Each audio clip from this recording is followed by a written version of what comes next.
সোমবার দুপুরে সাধারণ ছাত্র জনতাকে শান্ত থাকার আহ্বান জানিয়ে সেনা সদস্যরা কনভয় নিয়ে যাত্রাবাড়ি ছেড়ে যান।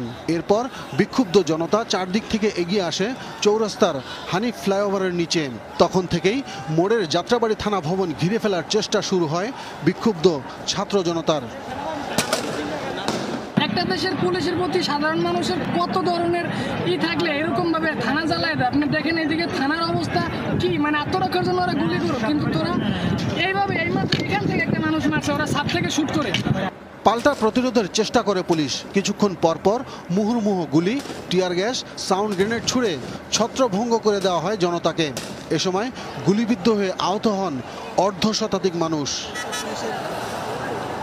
উত্তেজিত জনতা, তারা কিন্তু তাদের উত্তেজনা একদমই কমছে না। তারা বিক্ষিপ্ত, তারা বিক্ষুব্ধ, তারা পুলিশের উপরে খুবই সংক্ষুব্ধ। এর মাঝেই